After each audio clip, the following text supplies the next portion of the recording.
14 اگست قوم کی، ملک کی آزادی کا دن ہے۔ اس موقع پر آزادی کی خوشی بھی منائی جاتی ہے، اور کن حالات میں یہ آزادی حاصل ہوئی ہے، یہ ملک میں ہے، ان کا تذکرہ بھی ہوتا ہے اور ہونا چاہیے۔ اور اس کے ساتھ ساتھ سب سے بڑھ جس چیز کے بارے میں ہمیں سوچنا چاہیے، غور و فکر کرنا چاہیے، وہ یہ ہے کہ آزادی حاصل کرنے کے بعد، ملک حاصل کرنے کے بعد اب اس کی حفاظت کیسے کرنی ہے، اس کو مضبوط کیسے بنانا ہے،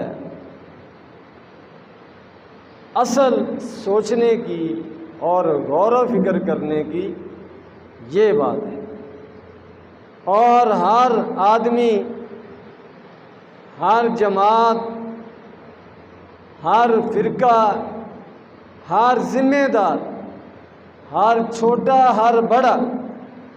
اپنی اپنی جگہ پر سوچے کہ میں اس ملک کے لیے کیا کر رہا ہوں، اس ملک کی حفاظت کے لیے میرا کیا کردار ہے، اس ملک کی مضبوطی کے لیے میری کیا کوششیں ہیں، اور کہیں میری سرگرمیوں کی وجہ سے اس ملک کے امن کو، اس کے نظام کو، یہاں کے رہنے والے عوام کو کوئی تکلیف تو نہیں ہے، کوئی پریشانی تو نہیں ہے، میری وجہ سے کہیں یہ ملک کو نقصان تو نہیں ہو رہا۔ ہر ایک چھوٹے بڑے کو اپنی جگہ پر یہ سوچنا چاہیے۔ اللہ تبارک و تعالیٰ نے یہ ملک ہمیں عطا فرمایا ہے، اب اس کی حفاظت کرنا ہم سب کی ذمہ داری ہے، اور ہر ایک کو اپنا کردار ادا کرنا چاہیے، اور اس کی قدر و قیمت کو پہچاننا چاہیے۔ اور اگر اس ملک کی قدر و قیمت کو پہچاننا ہو تو جو لوگ غلامی کی زندگی گزار رہے ہیں، اور جو مسلمان ہندوستان کے اندر رہ رہے ہیں، اور جو مسلمان کشمیر کے اندر رہ رہے ہیں، اور جو مسلمان فلسطین کے اندر رہ رہے ہیں، ان کے ساتھ ان کے اوپر مسلط حکمران، کافر قوتیں، غاصب قوتیں ان کے اوپر کیا ظلم و ستم کر رہی ہے، ان کا جینا کتنا مشکل کر رکھا ہے، کن مشکلات کے اندر، مسائل کے اندر وہ دن رات گھرے ہوئے ہیں، اس پر اگر تھوڑا سا غور کر لیا جائے تو اس ملک کی قدر و قیمت جو ہے وہ دل و دماغ میں بیٹھ سکتی ہے۔ اور جب تک اس ملک کی قدر و قیمت دل و دماغ میں نہیں بیٹھے گی، اس وقت تک اس ملک کے اندر امن، اس ملک کی مضبوطی اور اس ملک کی خیر خواہی میں سب کا کردار یہ نظر نہیں آ سکتا۔ ہمیں احساس نہیں ہے کہ ہم اس ملک کی جو ہے قدر نہیں جان رہے، اس کی قیمت کا ہمیں احساس نہیں ہے، اور ہمارے اعمال اس ملک کی جڑوں کو کھوکھلا کر رہے ہیں۔ ہم جس درخت کے سائے میں بیٹھے ہیں اسی درخت کی جڑیں اکھیڑ رہے ہیں، جس تنے پر بیٹھے ہیں، جس تنے پر ہمارا گھونسلہ ہے اسی تنے کو کاٹ رہے ہیں۔ یہ ہم سوچ نہیں رہے، لیکن آہستہ آہستہ خطرناک حالات کی طرف، برے حالات کی طرف وہ بڑھ رہے ہیں اور جا رہے ہیں۔ دن بدن خوف یہ بڑھ رہا ہے، بد امنی کا خطرہ بڑھ رہا ہے، اور یہ خوف اور بد امنی دشمن کی طرف سے نہیں ہے، بارڈر پار سے نہیں ہے،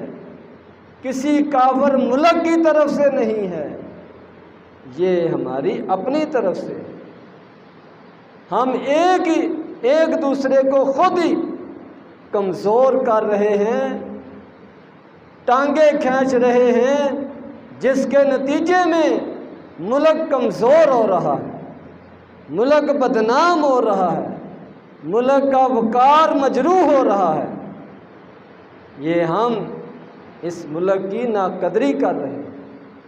اللہ کی نعمت کی ناشکری کر رہے ہیں۔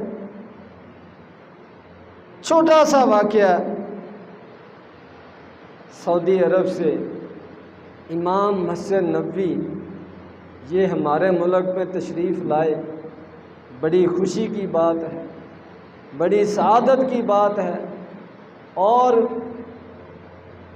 لمبے دورے پر آئے، ایک ہفتے کے دورے پر آئے، ہر جگہ پر پہنچے، ہر بڑے چھوٹے سے ان کی ملاقات ہوئی۔ تو وہ ہماری اسمبلی میں جہاں پر ہمیں نمائندے بیٹھے ہوتے ہیں ملک اور قوم کے بارے میں سوچنے کے لیے جمع ہوتے ہیں، جن کو ووٹیں دے کر ملک کی خدمت کے لیے وہاں پر بھیجا گیا ہے، اس اسمبلی کے اندر بھی امام مسجد نبوی تشریف لائے۔ تو بجائے اس کے کہ ان امام محترم سے کوئی نصیحت سنی جاتی، ان کی گفتگو کرائی جاتی، یا کم از کم ان کی موجودگی میں پاک عرب دوستی کی باتیں کی جاتی، امت مسلمہ کے اتحاد کی باتیں کی جاتی، مسلمانوں کے مسائل پر بحث ہوتی، اسلام کی بات ہوتی، وہاں پر وہی اپنی پرانی لڑائی، پرانی سیاست، ایک دوسرے پر الزام تراشی، ایک دوسرے پر جھوٹے سچے الزامات اور ایک دوسرے کو بدنام کرنے کی کوشش، اور سب سے بڑا ملک کا خیر خواہ اپنے آپ کو ثابت کرنے کی دوڑ، اور دوسرے کو غدار قرار دینے کی یہ دوڑ وہاں ان امام مسجد نبوی کے موجودگی میں بھی نظر آئی۔ کتنی افسوس کی بات ہے کہ ہم کہاں کو چل پڑے ہیں، کدھر کو جا رہے ہیں، اس کا انجام کیا ہوگا ہمیں کوئی احساس نہیں ہے کہ دنیا ہمیں دیکھ رہی ہے۔ ایک ایٹمی قوت ہمارا ملک ہے، ایک مقام اور مرتبہ ہے، اور ہماری لڑائیاں ہی ختم نہیں ہوتی، ہمارے غصے ہی ختم نہیں ہوتے، ہماری پرانی دشمنیاں وہ بھولنے کا نام نہیں لیتی، اور پھر اس کا نتیجہ کیا نکلے گا؟ تباہی، بربادی، بد امنی، خانہ جنگی، قتل و غارت، جانیں غیر محفوظ، مال غیر محفوظ، کاروبار تباہ، یہی نتیجہ نکلے گا اگر اسی راستے پر ہم چلتے رہیں۔ اگر ہم نے صبر کا اور برداشت کا مظاہرہ نہ کیا، اپنے اس گھر کی قدر نہ کی، اس کو مضبوط کرنے کے بارے میں نہ سوچا، اپنے اختلافات کو کم نہ کیا، ایک دوسرے کو برداشت کرنے کا جذبہ پیدا نہ کیا، اور اقتدار کی کرسی، اس کو حاصل کرنے کی جنگ، اس کو اگر ہم نے ٹھنڈا نہ کیا، ختم نہ کیا، تو پھر وہی کچھ ہوگا۔ اللہ رحم فرمائے جو اس طرح کے معاملات میں ہوتا ہے، جو عراق میں ہوا، جو لیبیا میں ہوا، جو بنگلہ دیش میں ہوا، یہی کچھ ہوگا۔ سب پھر اس میں کوئی ایک تباہ نہیں ہوگا، سارے تباہ ہوں گے، سارے پھر پچھتائیں گے، لیکن بعد میں پچھتانے کا کوئی فائدہ نہیں ہو۔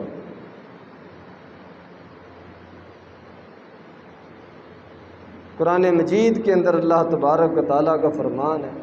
وَاعْتَصِمُوا بِحَبْلِ اللَّهِ جَمِيعًا وَلَا تَفَرَّقُوا،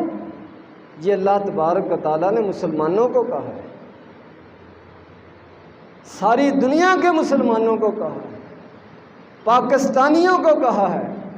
پاکستان کی ساری سیاسی جماعتوں کو کہا ہے، ساری مذہبی جماعتوں کو کہا ہے، ہر مسلمان کو کہا ہے، وَاعْتَصِمُوا بِحَبْلِ اللَّهِ جَمِيعًا، کہ سب مل کر اکٹھے ہو جاؤ، اللہ کی رسی کو مضبوطی سے پکڑ لو، وَلَا تَفَرَّقُوا، اور فرقے فرقے نہ بنو، الگ الگ جماعتیں نہ بنو کہ ایک دوسرے کے خلاف قتل کے فتوے لگیں، کفر کے فتوے لگیں، اور ہر ایک دوسرے سے غیر محفوظ ہو۔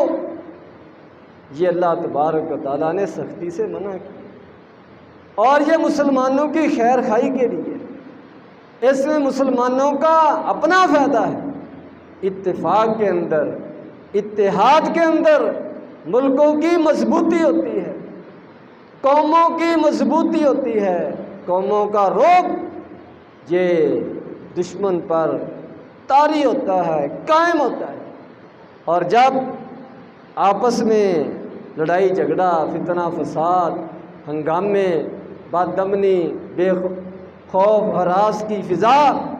یہ کام ہو جائے، پھر دشمن تو جلتی پر تیل کا کام کرتا ہے، اس کو تو موقع ملتا ہے مداخلت کا، کوئی کسی کی حمایت کرتا ہے، کوئی کسی کی حمایت کرتا ہے، اور اندر سے اپنا فائدہ نکالتے ہیں، تماشا دیکھتے ہیں اور ملک کو کمزور کر دیتے ہیں۔ مثالیں کتابوں کے اندر سمجھانے کے لیے کہ کس طرح آپس کی نا اتفاقی کا برا نتیجہ نکلتا ہے۔ ایک مثال سب نے سنی ہوگی، پڑھی ہوگی، شروع سے سنتے چلے آ رہے ہیں کہ 3 بیل وہ مل کر رہ رہے تھے، تو اب شیر کا پروگرام تھا ان کو شکار کرنے کا، پکڑنے کا، کھانے کا، اب وہ جب تک اکٹھے ہیں اس کا حوصلہ نہیں پڑتا تھا، تو اس نے تینوں کو علیحدہ علیحدہ کسی طریقے سے کیا اور باری باری سب کو کھا گیا۔ یہ ہے شروع سے، بچپن سے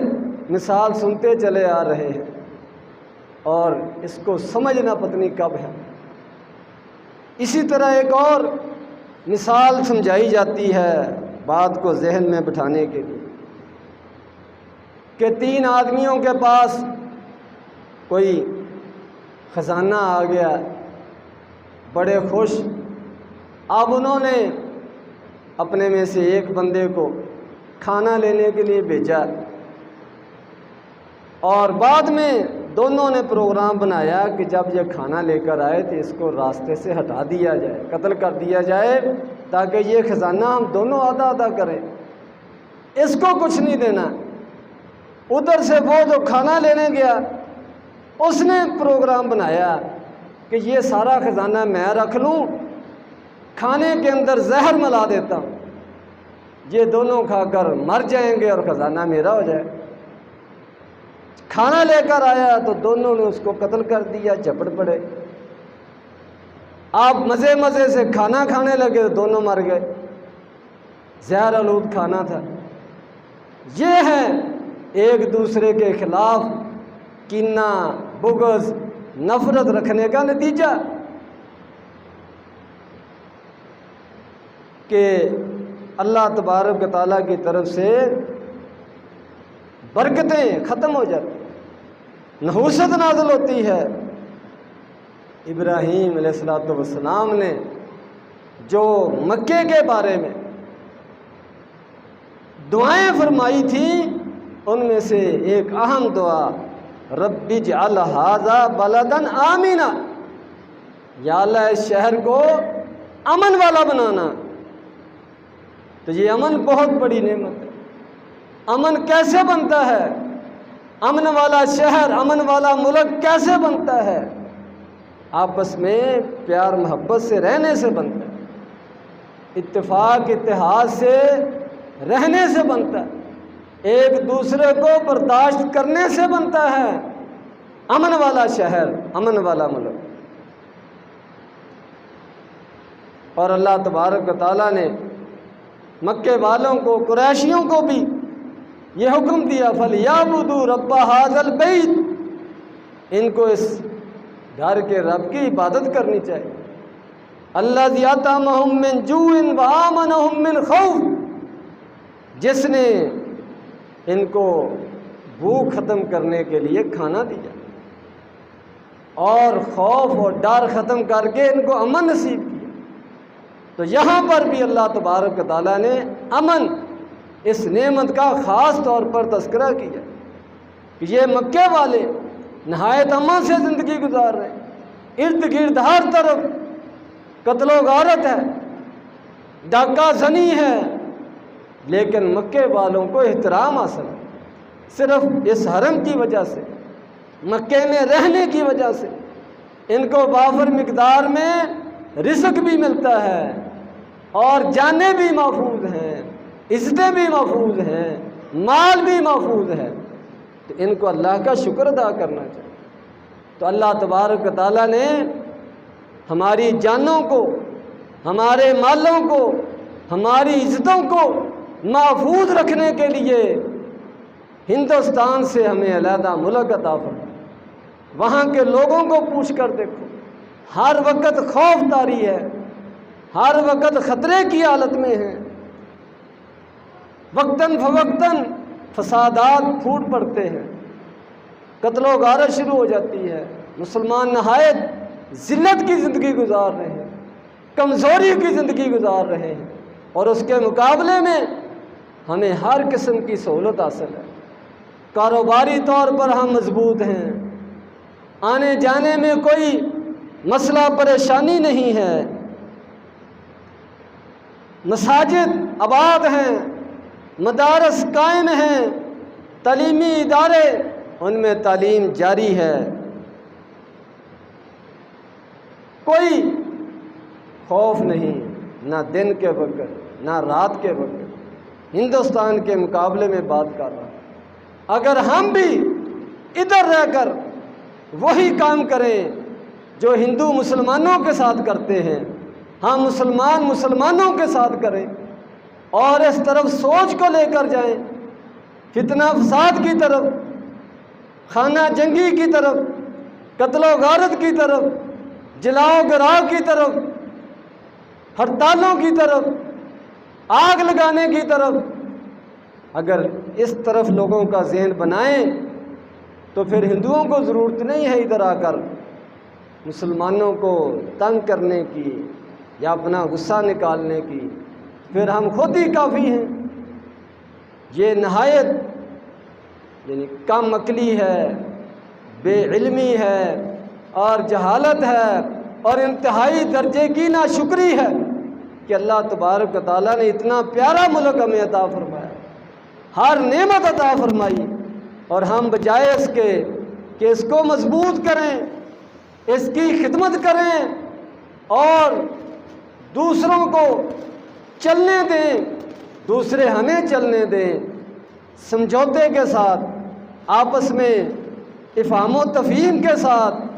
مذاکرات کے ساتھ، کچھ لوگ کچھ دو کے ساتھ، کچھ تم پیچھے ہٹو وہ پیچھے ہٹیں، اس طریقے سے کہ کسی نہ کسی طریقے سے حالات نارمل ہو جائیں۔ یہ ٹینشن والی جو ہر وقت خطرے والی بات ہے یہ ٹل جائے، اس طرف ہمیں آنے کی ضرورت ہے۔ ملک کی یہ بہت بڑی خدمت ہوگی اگر نیچے سے لے کر اوپر تک یہ سوچ، اس کے بارے میں غور و فکر کیا جائے کہ ملک کے حالات کو نارمل رکھنا ہے، خراب نہیں ہونے دینا۔ اور یہ بھی آپ کو علم ہونا چاہیے کہ جب ایک دفعہ وہ معاملہ ہاتھ سے نکل جاتا ہے تو پھر اس کو دوبارہ اپنی پہلی حالت پر لانا، اس کو کنٹرول کرنا مشکل ہوتا ہے۔ پہلے ہی جتنا ہو سکے ان معاملات کو کنٹرول کرنے کی ضرورت ہے، ٹھنڈے دل و دماغ سے بیٹھ کر سوچنے کی ضرورت ہے۔ ایک وقت میں ایک ہی وزیر اعظم ہو سکتا ہے، ایک ہی صدر ہو سکتا ہے، 4 پر وزیر اعظم اور صدر نہیں ہو سکتے۔ اس لیے ایک دوسرے کو برداشت کریں اور اپنے ذاتی مفادات بلکہ اپنے آپ کو حق پر سمجھتے ہوئے، اپنا حق زیادہ سمجھتے ہوئے پھر بھی ملک کی خاطر، قوم کی خاطر خاموشی اختیار کریں، پیچھے ہٹ جائیں، یہ ملک کے ساتھ بہت بڑا ہمارا ایک نیکی ہوگی، احسان ہوگا کہ ملک آگے چلے گا۔ نبی کریم صلی اللہ علیہ وسلم نے بھی ایسے آدمی کو خوشخبری دی ہے جنت کے کنارے میں محل کی، میں ضامن ہوں اس بندے کے لیے، جنت کے اندر، جنت کے کنارے میں محل کا ضامن ہوں اس بندے کے لیے جو حق پر ہوتے ہوئے پیچھے ہٹ جائے، حق پر ہوتے ہوئے لڑائی چھوڑ دے، حق پر ہوتے ہوئے اپنے مطالبے سے دستبردار ہو جائے۔ میں اگرچہ اس کا حق ہے، اس کو ملنا چاہیے، لیکن وہ لڑائی کو ختم کرنے کے لیے، فتنہ فساد کو دبانے کے لیے، امن کو قائم رکھنے کے لیے، ملک کی مضبوطی کے لیے اپنے حق سے پیچھے ہٹ جاتا ہے۔ اگرچہ اس کا حق ہے پھر بھی پیچھے ہٹ جاتا ہے۔ نبی کریم صلی اللہ علیہ وسلم نے اس کو جنت کی خوشخبری دی، وہ بڑے مقصد کے لیے پیچھے ہٹا ہے، وہ پوری قوم کے لیے پیچھے ہٹا ہے۔ تو جو اللہ تبارک و تعالیٰ کے لیے، اللہ تبارک و تعالیٰ اس کے رسول کے حکم پر کوئی چیز چھوڑتا ہے، اللہ تبارک و تعالیٰ اس کو ضائع نہیں کرتے۔ جو اللہ کے حکم پر پیچھے ہٹتا ہے اللہ تبارک و تعالیٰ اس کو آگے بڑھاتے ہیں۔ جو اللہ کے حکم پر عاجزی انکساری اختیار کرتا ہے، جھک جاتا ہے، اللہ تبارک و تعالیٰ اس کو بلندیاں عطا فرماتے ہیں۔ اس طرف ہمیں سوچنے کی ضرورت ہے تاکہ یہ ہمارا ملک جو اللہ تبارک و تعالیٰ کی بہت بڑی نعمت ہے یہ قائم رہے اور نام تستی رہے۔ اس پر الحمدللہ۔